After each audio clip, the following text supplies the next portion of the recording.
The food in this room has been fine for 3 days. No compressor, no wiring, no electricity, no machine of any kind. It has been fine for 3 days because monks understood something the refrigerator industry spent 80 years making sure you would forget. Food does not need cold. It needs stable conditions.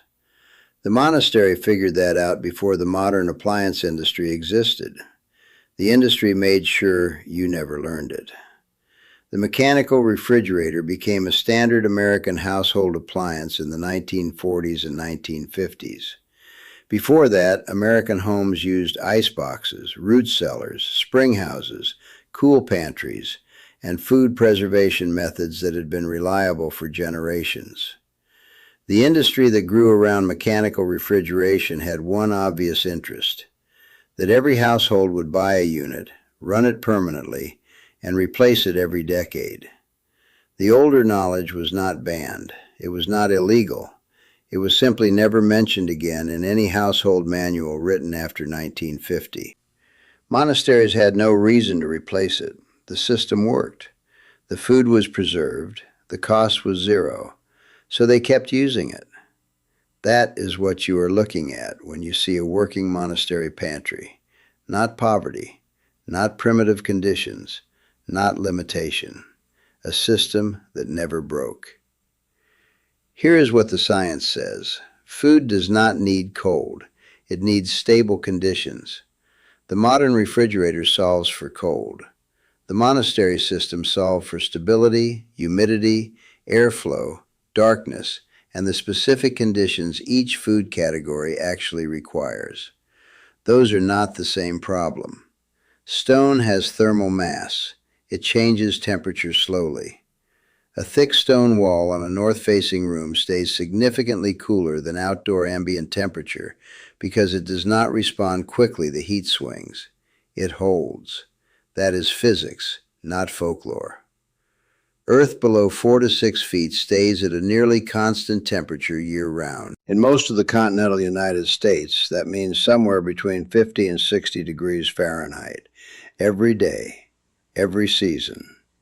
Whether it is 95 degrees above ground in August or 12 degrees in January, the ground does not move.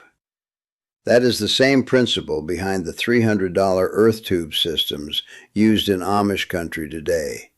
Same physics, same earth, different application. Clay vessels lose moisture through their walls through evaporative cooling. As moisture evaporates, it pulls heat away from the interior. A clay crock in a shaded space with airflow stays cooler than the air around it. That is latent heat transfer. Fermentation makes food more stable over time, not less. Salt changes water activity and removes the conditions spoilage bacteria require. Vinegar creates an acidic environment most harmful microbes cannot survive. Drying removes the moisture that rot depends on. None of this requires electricity. All of it works. The monastery storage system was not one solution. It was 5 coordinated zones, each solving for a specific food category's actual requirements. Zone 1, the deep cool, a cellar, spring room, or below-grade stone space. Temperature close to ground baseline, minimal humidity swing. This held root vegetables, preserved meats, hard cheeses, fermented crocks, and long-term stores.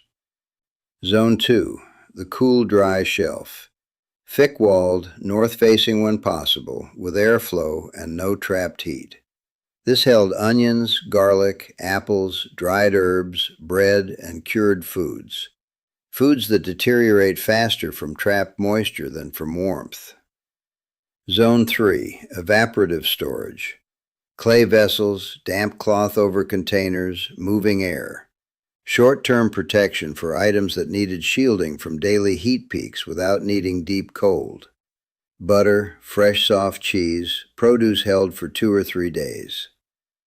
Zone 4, the preserved reserve.